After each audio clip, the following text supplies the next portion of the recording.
Boa noite. Graça e paz, irmãos. Amém. Sejam todos bem-vindos. Diga a quem está do seu lado: Feliz Hanukkah para você. O que é isso? Isso é uma palavra profética. Nós vamos entender o que isso significa. Feliz tempo de milagres. Você está debaixo de céus de milagres. Os céus estão abertos. Escute, esse lugar é um lugar de céus abertos. Então nós às vezes nos sentimos angustiados, preocupados, tristes, né? Pelas razões da vida, pelas circunstâncias, mas quando nós acessamos este lugar, essa geografia, nós recebemos de Deus graça, recebemos paz, recebemos provisão, recebemos confiança, somos ativados de alguma forma. Então, nesse lugar, os céus sempre estão e estarão abertos para o nosso clamor, para a nossa oração, para a nossa adoração e para vivermos esses milagres que Deus já tem reservado para as nossas vidas. Então, eu não sei qual é o milagre que você precisa, o que eu sei é que Deus tem para fazer. Então, creia, toma posse, receba. Essa chuva que está caindo é um milagre de Deus. Que calor que fez hoje, ontem, antes de ontem, e Deus preparou para essa última noite de Hanukkah, para o encerramento dessa festa, esse tempo maravilhoso. Isso é graça de Deus, isso é a misericórdia do Senhor e milagres também para com as nossas vidas. Sejam bem-vindos. O nosso milagre desse ano tem esse tema, aviva-nos, mas é um avivamento que vem diante de uma direção. Qual? A restauração. Deus, Ele é poderoso para restaurar tudo que caiu.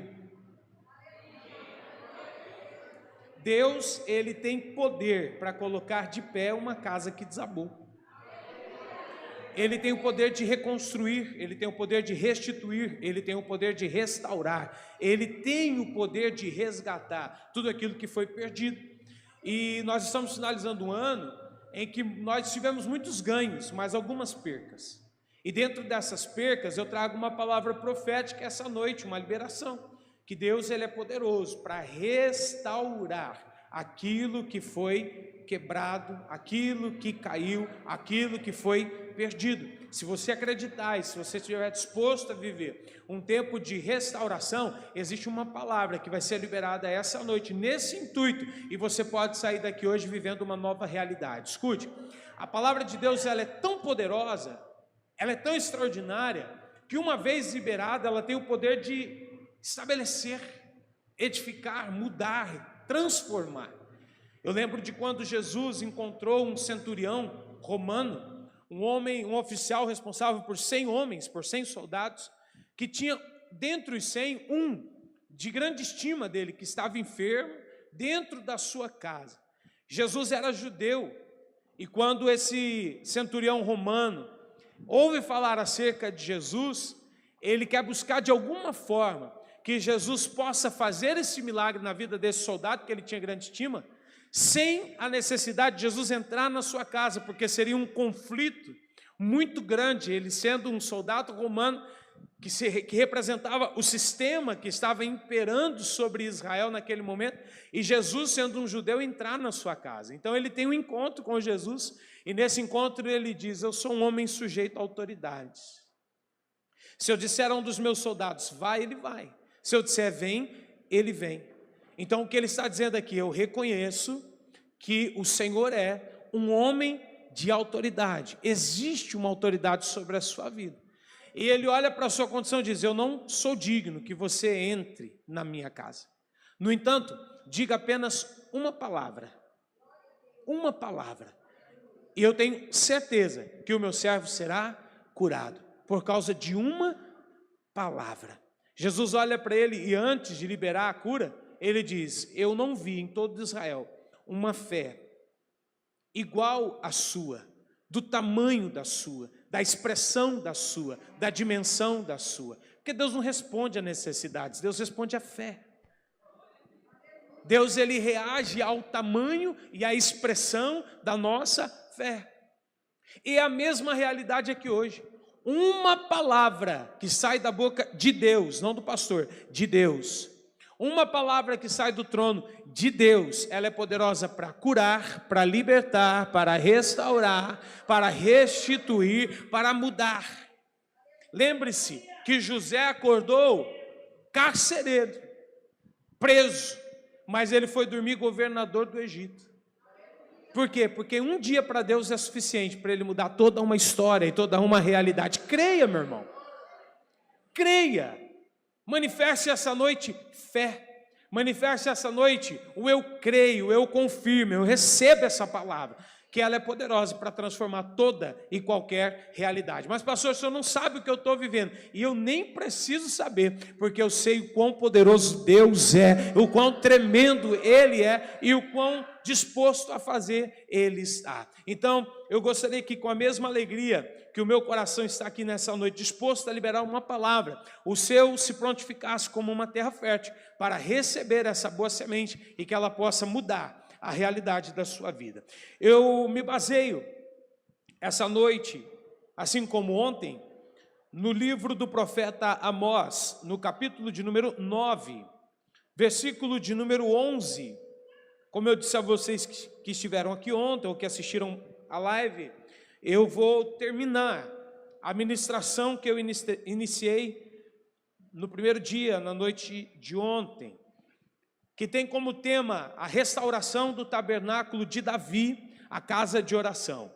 O texto do livro do profeta Amós, capítulo 9, versículo 11, nos diz assim: naquele dia tornarei a levantar o tabernáculo caído de Davi, repararei as suas brechas e tornarei a levantar as suas ruínas e o edificarei como nos dias da antiguidade. Amém? Senhor, eu oro para que os céus permaneçam abertos, eu oro para que os seus anjos se movimentem nesse lugar, tocando as pessoas que vieram a este culto, tocando, visitando, ó Deus, e trazendo a elas a realidade dos céus, segundo as suas verdadeiras necessidades. Senhor, eu oro para que se nesse momento alguém nesse templo estiver sentindo dores, esse espírito de enfermidade seja repreendido e que o milagre do Senhor seja entregue. Alguém que esteja inquieto por preocupações e por angústias, que haja visitação do teu Espírito e que no toque dos teus anjos, os nossos conservos, haja uma intervenção divina. Eu declaro, Pai, que sobre este lugar, sobre essas pessoas, venha e se manifeste a paz do Senhor que excede todo entendimento. Eu creio, Senhor, que essa é uma noite profética em que nós receberemos algo muito precioso da parte do Senhor. E para isso eu peço que o Senhor possa tomar a primazia. Senhor, uma fagulha apenas da Tua glória é o bastante para que possamos ser avivados, para que possamos ser tocados, para que possamos, ó Pai, sentir a Tua presença. E nós não queremos estar aqui sem ela, não queremos sair daqui sem ela. Se for possível, Senhor, move dos céus a terra a Tua glória, Pai, e traz a esse lugar, move a Tua presença e preenche todo esse espaço e todo esse ambiente, que sejamos envolvidos nesse avivamento e que possamos sair daqui, ó Deus, tocados, renovados e de posse de um novo milagre que o Senhor está fazendo em nós. É a nossa oração, em nome de Jesus, amém e amém. Amados, Hanukkah, biblicamente, no Novo Testamento, ela é conhecida como a festa da dedicação. Há uma passagem específica em que Jesus está presente dentro dessa festa. Ela tem como cerne nos lembrar a restauração de Deus do templo que havia sido invadido, havia sido profanado, o altar que havia sido contaminado com aquilo que para os judeus era impuro. Eles sacrificavam, os assírios sacrificavam no altar, onde anteriormente os sacerdotes apresentavam os sacrifícios apresentados pelo povo, como o cordeiro, como o carneiro, dependendo daquilo que se entregava, era nesse altar que eram sacrificados.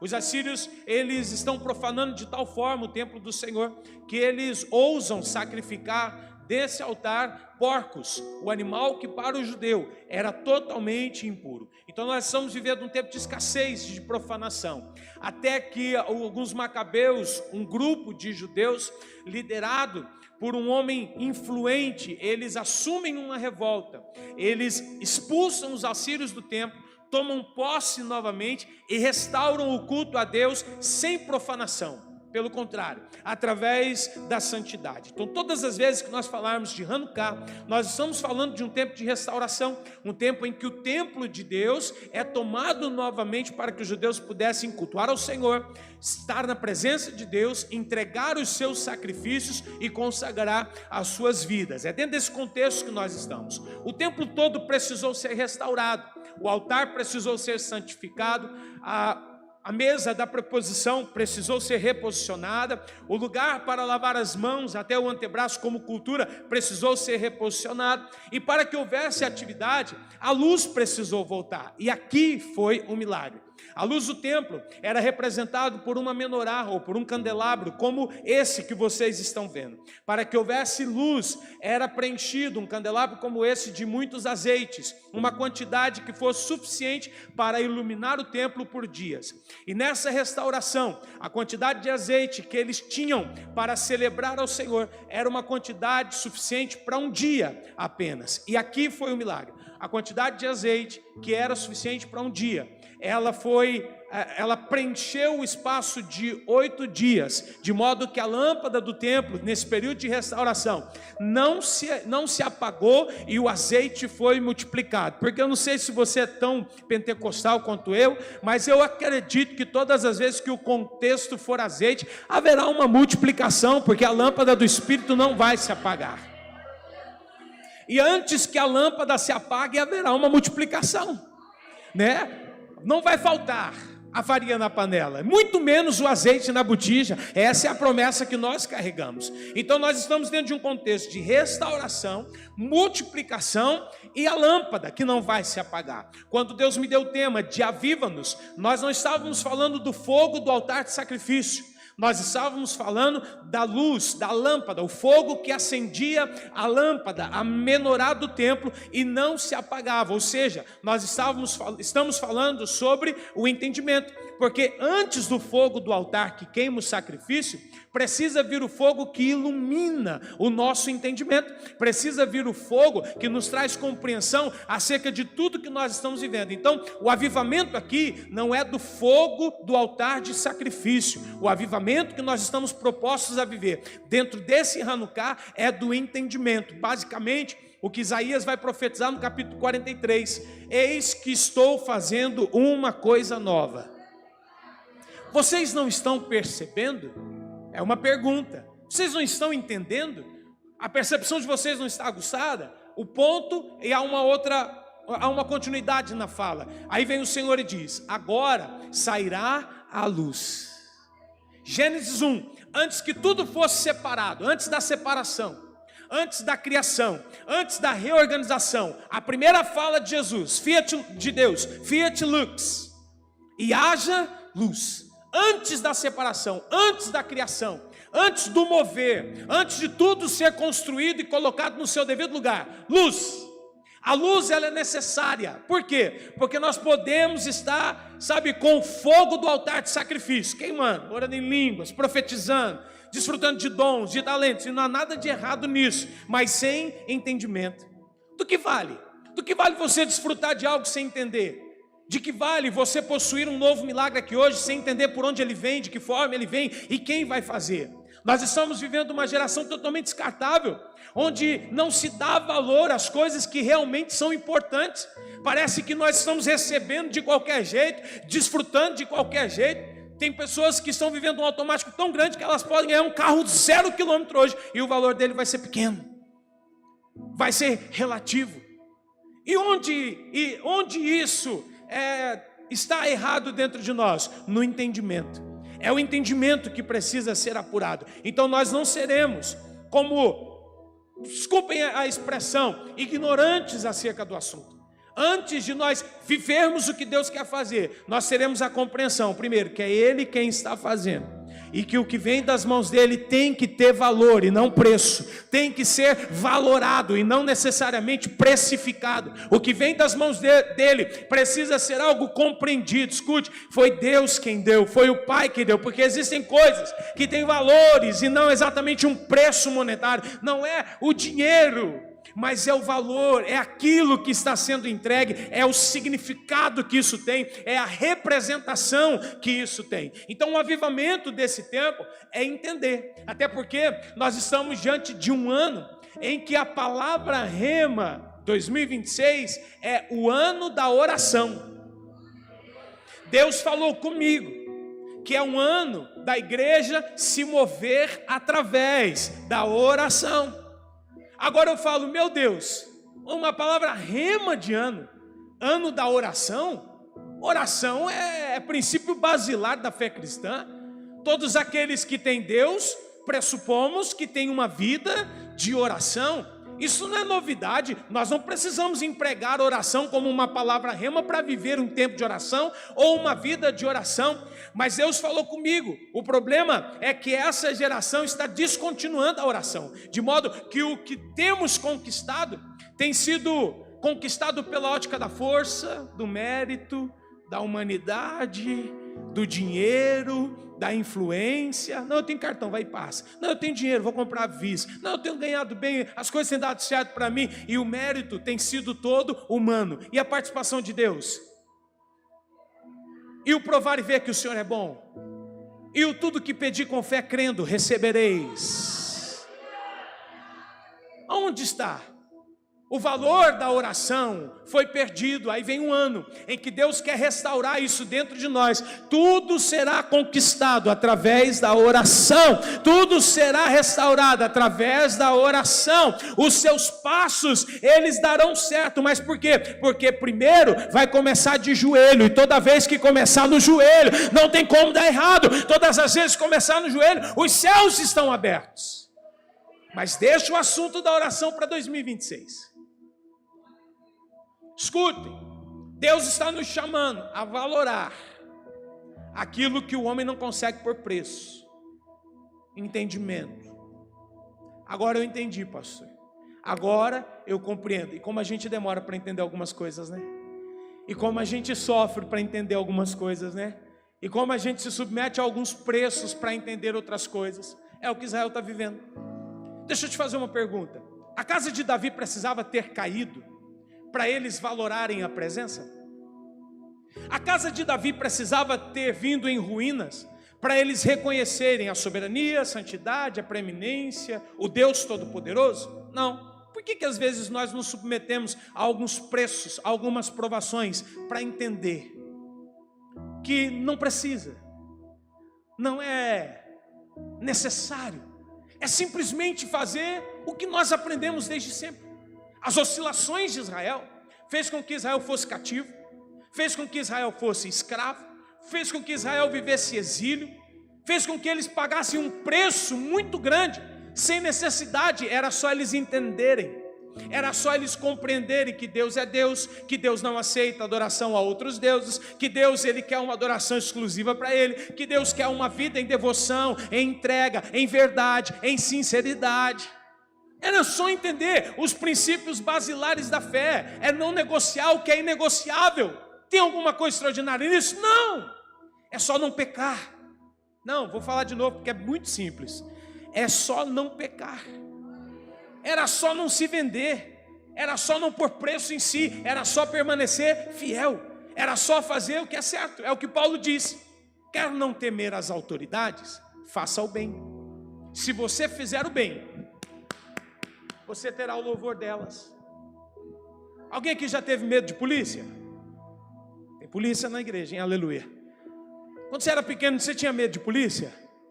E quando foi que você substituiu o medo pelo respeito? Quando você entendeu que enquanto você fizesse o certo, a polícia nunca ia, de alguma forma, te punir ou te penalizar por nada. Hoje você tem medo de polícia? Não, porque você está fazendo o que é certo. Quer não temer as autoridades? Faça o que é certo. Quer não temer a Deus? Faça o que é certo. Faça o bem. Todas as vezes a Bíblia diz que se eu sei fazer o bem e não faço, pequei. Tem muita gente preocupada em não trair, em não fumar, em não beber, em não ir para a balada, em não pintar e bordar, e não está preocupado em fazer o que é certo, em fazer o que é bem. Por que nós estamos numa iminência de restauração? Porque algo foi perdido. E por que esse algo se perdeu? Por que a dracma se perdeu? Por que a ovelha se perdeu? O que aconteceu dentro desses contextos que houve a necessidade de uma restauração? Israel se perdeu da fé. Israel oscilou. A casa que Davi sonhou, durante toda a vida acumulou riqueza com os despojos das guerras que ele enfrentou e venceu. Não teve vida, não teve saúde, não teve tempo, entregou tudo para Salomão, mas o sonho era de Davi. Salomão, com sabedoria, levanta a casa. Vocês lembram? Em 1 Crônica 7,14, quando a casa é levantada, vem aquela nuvem dentro da casa, enche ela toda, a glória de Deus é vista. Deus faz uma promessa, olha aí, para fora pode estar acontecendo o que for, mas se dentro dessa casa, o povo que se chama pelo meu nome, orar, se humilhar, se arrepender dos seus maus caminhos, eu, Senhor, ouvirei do céu, perdoarei os seus pecados, sararei a sua terra. Foi essa casa que Davi levantou. Como imaginar que essa casa, por causa da oscilação de fé, foi simplesmente destruída? Havia necessidade? Não! Que 2026 seja um ano que você não corra riscos. Que 2026 seja um ano que venhamos obedecer mais do que arriscar mais.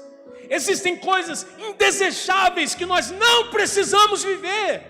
É só caminharmos dentro da doutrina, da palavra, dentro daquilo que Deus tem, dentro daquilo que Deus quer. Ei, para de arriscar, meu irmão, para de arriscar com o pé, para de arriscar a santidade, para de arriscar a comunhão, para de arriscar com aquilo que vem para nos distrair no mundo. Seja tomado por um discernimento, não arrisque. Se nós não nos perdermos, não há necessidade de restauração. Quantos entendem essa palavra? Mas se hoje temos, vamos virar o ano o quê? Restaurados. Por quê? Porque eu estou falando aqui com um coração pastoral. Essa palavra é pastoral. Eu estou dizendo para você, não sofra os riscos que você não precisa sofrer. Se mantenha. Seja estável. Aí vem o Senhor dizendo, mas se alguém optou pelo risco e viu a casa desabar, eu posso restaurar a casa. De que maneira? Hanukkah nos lembra que a restauração de Deus, ela é possível. E todas as vezes que o tema for restauração, tem um ponto de partida. Qual? Antes que o caos seja organizado, a luz vai precisar ser acesa. Hanukkah nos lembra que a restauração da casa de Davi começou pela luz. O que fazer nas trevas? Como fazer na escuridão? Sem ver, sem enxergar ou sem perceber? Então Hanukkah vem nos ensinar que em um tempo de profanação e escuridão, o Senhor preservou a lâmpada do templo, sinalizando o quê? A sua presença. O que Deus está dizendo? O templo caiu, a estrutura ruiu, mas a minha presença não abandonou o povo.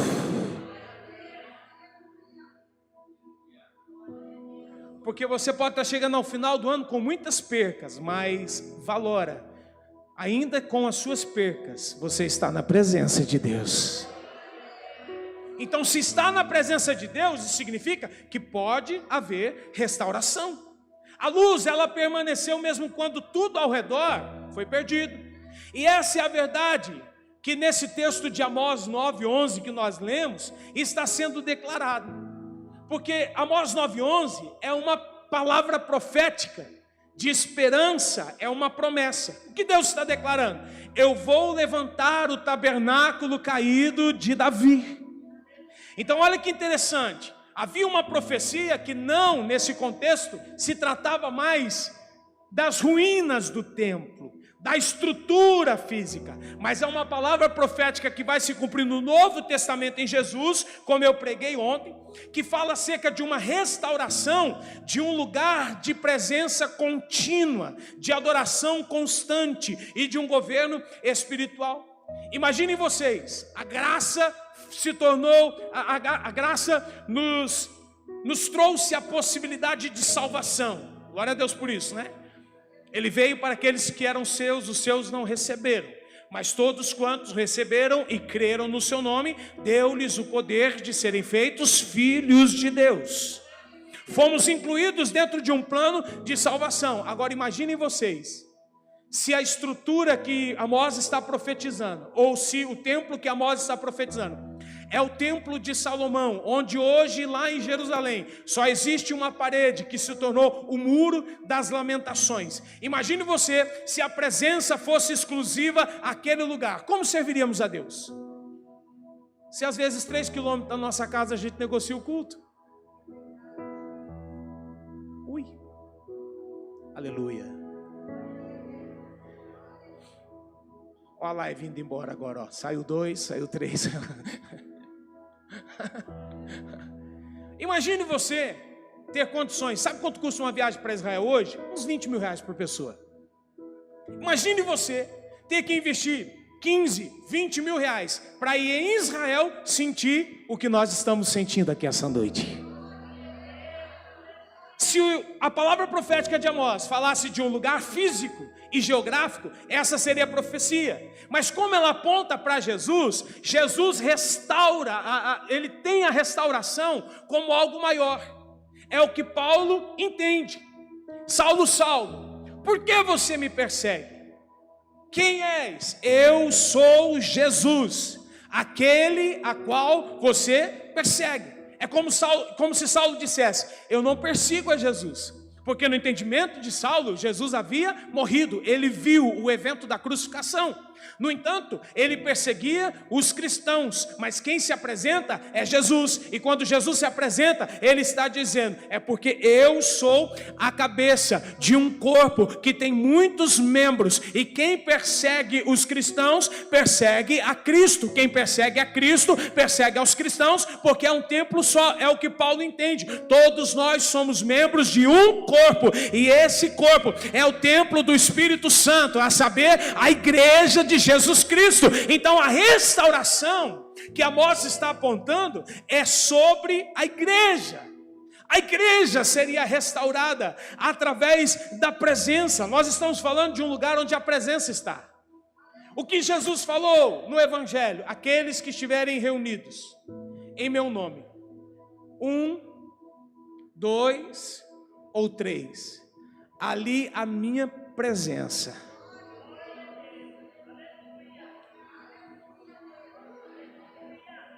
Se alegre, querido. Eu falo sobre a presença de Deus. Ali a minha presença, ela também estará. Sabe o que essa lâmpada representa? A presença. Sabe o que esse fogo desse avivamento fala? É a presença. É quando a presença vem. É quando a presença se manifesta. O tabernáculo de Davi era marcado por uma chama que não se apagava, ou seja, uma vida centrada na presença. E assim, irmãos, que essa festa de hoje e nesse encerramento, nós temos um apontamento para quê? Para uma necessidade de haver, nesse período de restauração, uma lâmpada acesa dentro desse tabernáculo.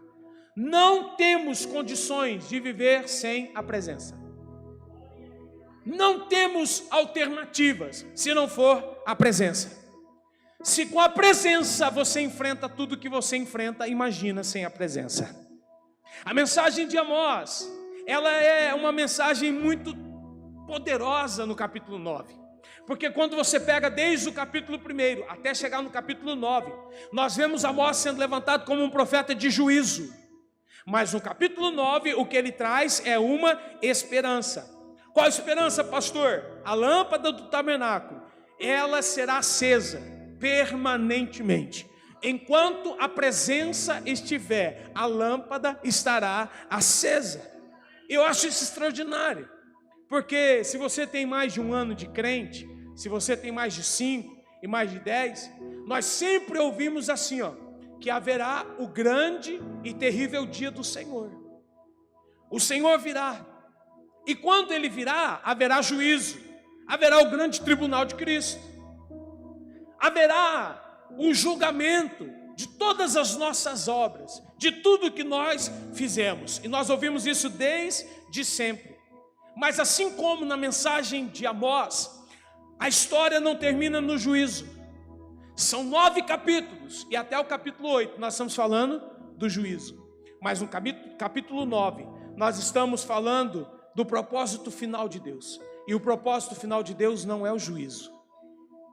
O propósito final de Deus é uma esperança. Qual é a esperança? A redenção, a salvação, a eternidade e os céus.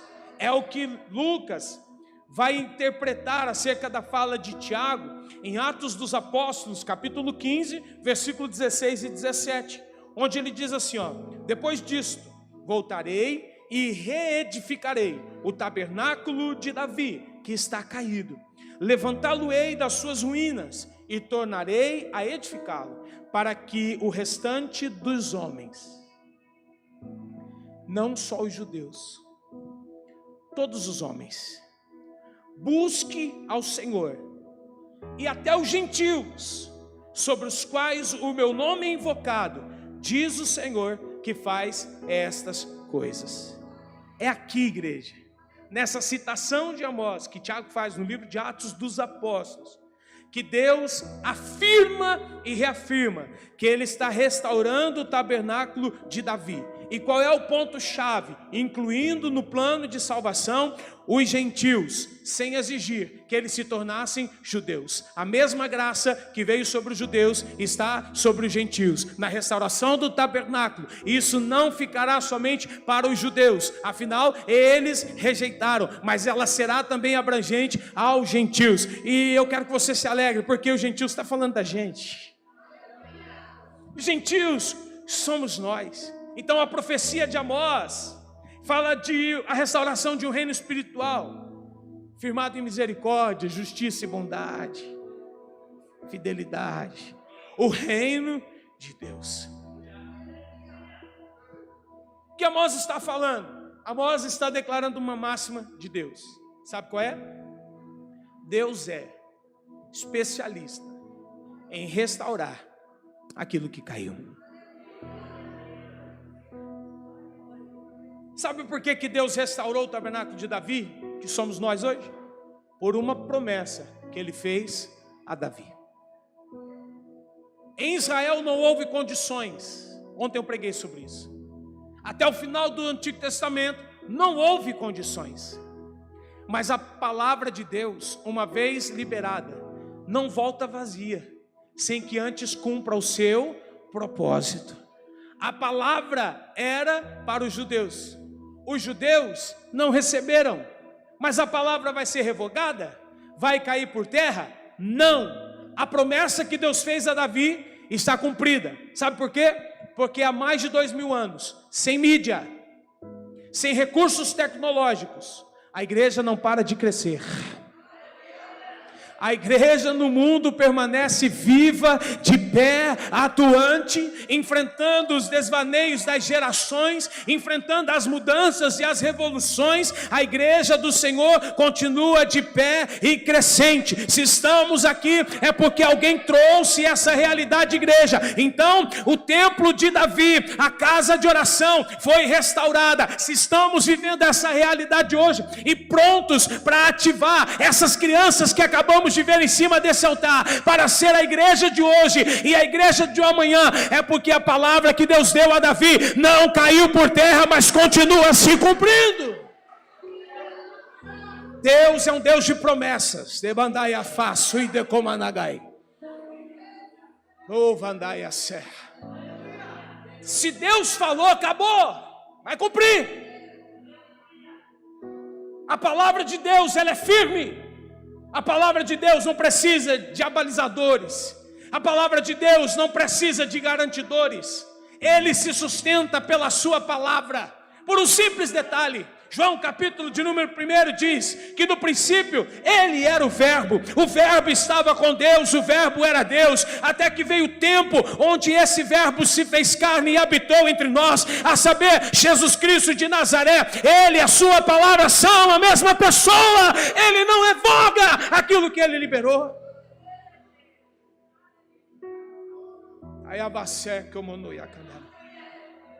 Debaixo de céus abertos, vocês que estão na galeria, vocês que estão aqui, ouçam o que eu vou dizer.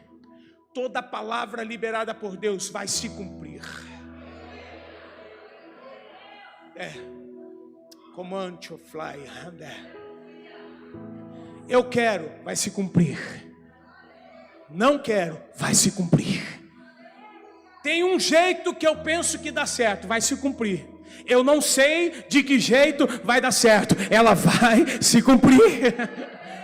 Davi não está entre os humanos há muitos anos, mas a palavra liberada continua se cumprindo. E sabe quando ela vai cair por terra? Nunca, porque ele não é homem para mentir, nem o filho do homem para se arrepender. Havendo ele prometido, cumprirá todas as suas palavras e todas as suas promessas.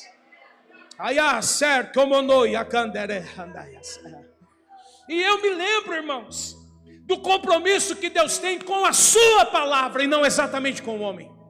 Porque quando nós falamos de Davi, nós percebemos Deus cumprindo a sua palavra, mesmo diante da infidelidade de Davi, mesmo diante da desonra de Davi, mesmo diante do pecado de Davi.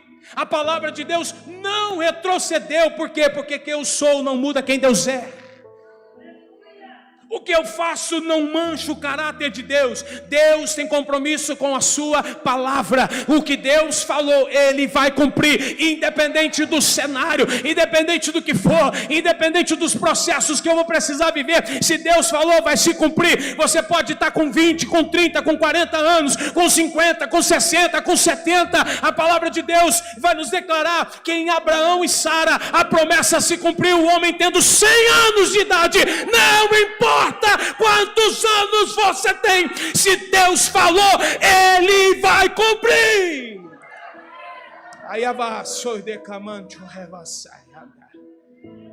Israel, dentro da historicidade, estava em crise. Mas no meio da crise, Deus levanta Amós para liberar uma palavra de apontamento. Sabe o que Amós está declarando? No meio dessa crise, no meio desse tempo adverso, a presença de Deus, ela vai ser acessível, ela vai ser contínua, ela vai ser inclusiva.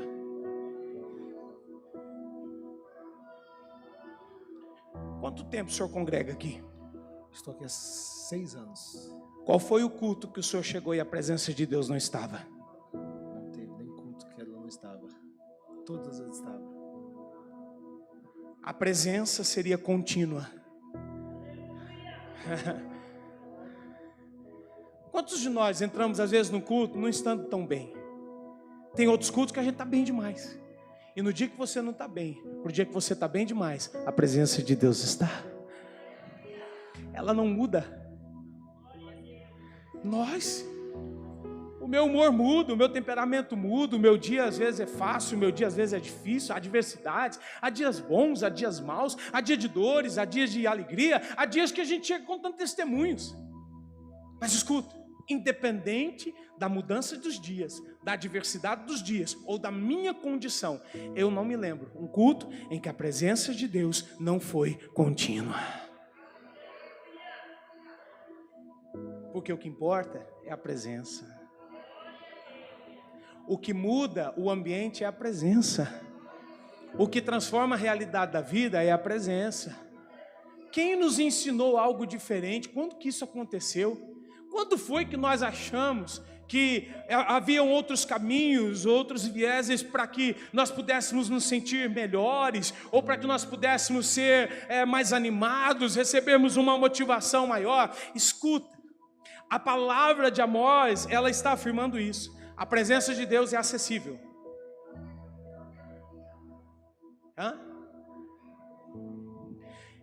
Eu amo o Abner. Hoje ele está quietinho. Mas geralmente ele não é quietinho assim não. O culto que o Abner está, ele é perceptível. Porque o Abner, ele dá glória a Deus com vontade. Esse aí saiu de fábrica, ó, chique. Pentecostal até o tutano. eu falo que ele é um agitador. Ele movimenta. Por quê? Porque você sabe que para um dar glória a Deus, basta o outro começar, né? O glória a Deus e o aleluia da igreja é quase que uma resposta, né? Um fala glória a Deus, outro aleluia. É uma palavra de afirmação e outra que confirma. Uma pessoa cheia da presença de Deus, ela é perceptível. É isso que eu estou falando, Abner. Uma pessoa cheia da graça de Deus, ou que valora essa presença, é perceptível. Sabe por quê? Porque nós somos seres viventes que se expressam. E nós temos entendido nesse tempo que trabalhamos com o encontro com Deus, que às vezes o que inibe a expressão é o cativeiro da alma, é a ferida, é o trauma, é o que a pessoa está carregando dentro. Que a impede, que a inibe, ela se sente inferior, ela se sente rejeitada, ou são dores tão fortes, são memórias tão doloridas, que isso acabam inibindo a sua expressão. Mas todas as vezes que nós passamos pelo encontro, e se você já passou pelo encontro, você vai se recordar, ao final da ministração do sábado de manhã, o pastor Domilson grita assim: só os livres se expressam. Porque a expressão é um sinal de liberdade. É por isso que eu não consigo, talvez você consiga, estar num ambiente como esse, onde a presença de Deus está, onde a lâmpada está acesa, onde o fogo permeia e acalora o ambiente, e não ter uma expressão, e não ter uma glorificação. E isso apenas reflete a presença contínua de Deus. Escute, o que faz o culto não é a quantidade de pessoas, é a presença de Deus. O que faz o culto não é se o irmão fulano, o pastor ciclano, o líder beltrano está, é se a presença de Deus está. É por isso que há uma mudança de geração e nisso nós nos perdemos. Sabe por quê? Porque hoje nós chegamos na igreja assim, ó, fulano veio, ó, Beltrano está ali, olha quem está ali, olha que bacana, olha que legal. Antigamente, nós chegávamos na presença de Deus, dobrava o joelhinho na cadeira e dizia: Senhor,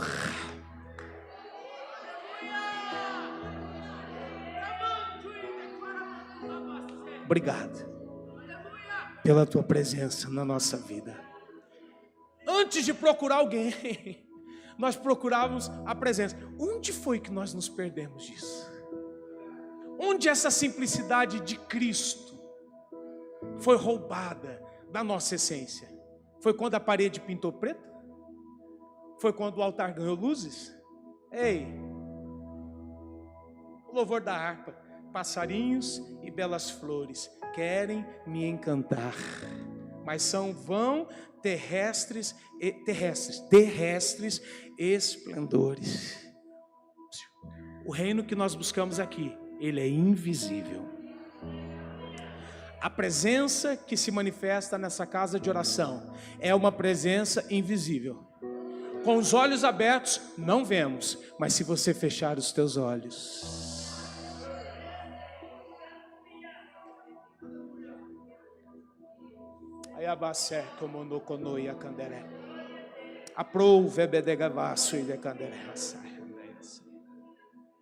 Deus está declarando através de Amós que levantaria o que caiu, que reconstruiria o que foi quebrado, que reacenderia a esperança, tanto o levantar do que caiu, a reconstrução do que foi quebrado e o reacender da esperança, por um meio só, a presença de Deus.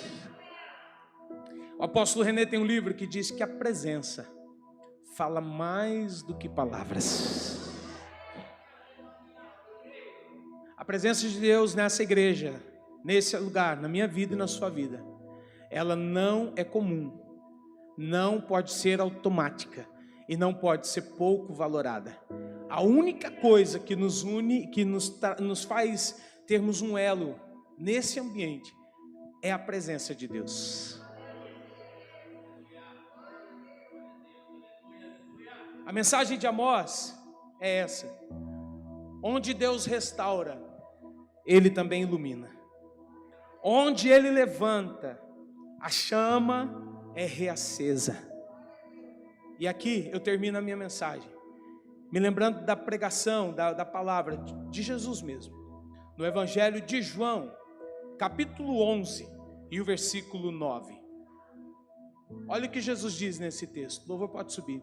João 11, 9. Jesus respondeu: não há 12 horas no dia? Sim ou não? Se alguém andar de dia, não tropeça, porque vê a luz deste mundo. Sabe o que eu estou falando? Presença. Quem anda com a presença não tropeça. Quem anda com a presença não cai. Quem anda com a presença subsiste tudo aquilo que está sendo construído e edificado. Quem tem a presença de Deus como farol, como a lâmpada, como a luz, torna ela suficiente. E eu falo da presença de Jesus. Projeta para mim, por gentileza, livro de Apocalipse, capítulo de número 21, versículo de número 23. Olha o que diz esse texto. Apocalipse 21, 23.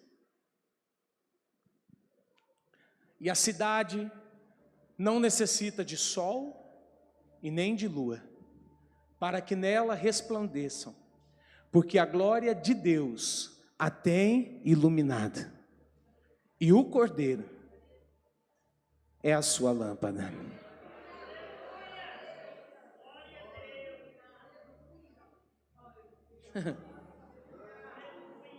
O Cordeiro é a lâmpada. Quem é o Cordeiro? Aquele que João aponta dizendo: eis aí o Cordeiro de Deus, que tira o pecado do mundo. Quem é o Cordeiro? O único digno de desatar os 7 selos e abrir os livros. Quem é o Cordeiro? Aquele que venceu e que se assentou à destra de Deus.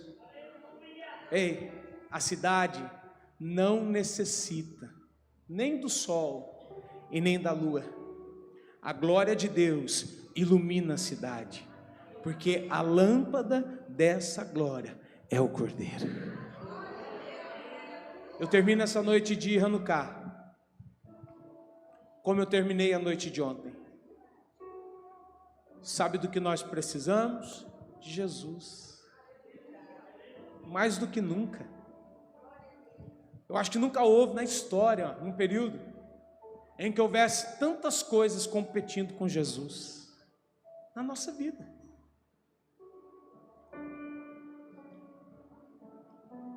Será que o anticristo é um só? Ou será que são vários? Será que há uma personificação? Ou será que há várias expressões? Porque são vozes, são pessoas, são influencers, são ideologias, são tantas coisas tentando apagar a lâmpada do Espírito. São tantas coisas tentando apagar essa luz dentro de nós. São tantas razões para uma desistência, para um desânimo, para um desvio de caminho, desvio de propósito. Será que é um anticristo? Será que é uma pessoa? Será que é uma personificação? Será que é um chip? Será que é uma besta? Será que é... O que é? Será que ainda vai chegar ou será que já chegou? Eu lembro de uma tese que sempre falavam do chip na mão, né? Um chip aqui, implantado na mão. Algum chip já foi implantado aí na sua mão? Talvez não. Mas você já observou que tem um chip que não sai da nossa mão mais?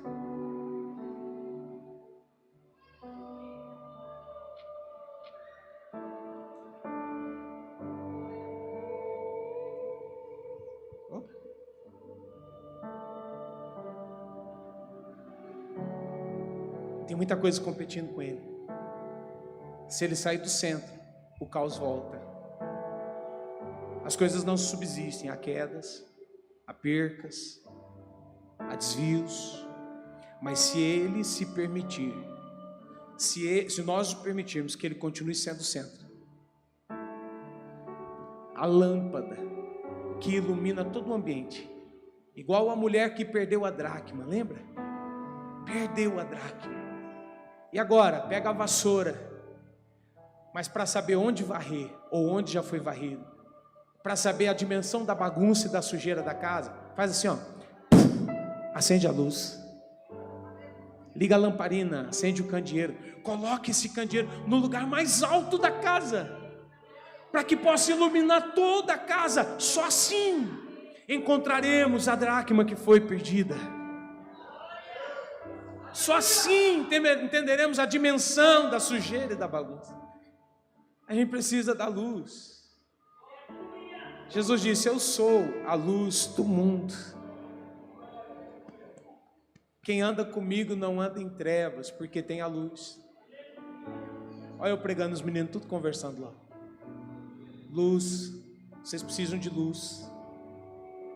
Nós precisamos de luz. Essa mensagem não pode ser ignorada. Essa palavra ela é fiel e digna de toda aceitação. Porque nós estamos nos perdendo dentro da casa, porque estamos tirando Jesus do centro. Estamos deixando o ambiente meia luz. Nós não precisamos disso. Precisamos da luz. Precisamos de Jesus. Eu preciso de Jesus. Quantos precisam de Jesus? Levanta sua mão direita para o céu e diga: Jesus, eu preciso de Ti. No meu caminho, na minha casa, na minha vida, em tudo que eu sou, em tudo que eu faço. Diga definitivamente: eu preciso de Jesus. Diga: a Tua graça, Senhor, ela me basta, porque o Teu poder me aperfeiçoa nas minhas fraquezas. Diga: a Tua presença é o que eu preciso e é o que eu vou buscar. Diga: até achar, até encontrar, até que tudo esteja no seu devido lugar, até que a Tua Shalom ela esteja se cumprindo em mim. Diga: até que a minha vida não tenha nada quebrado, nada faltando e nada fora do lugar. Diga: eu preciso de Ti, Jesus.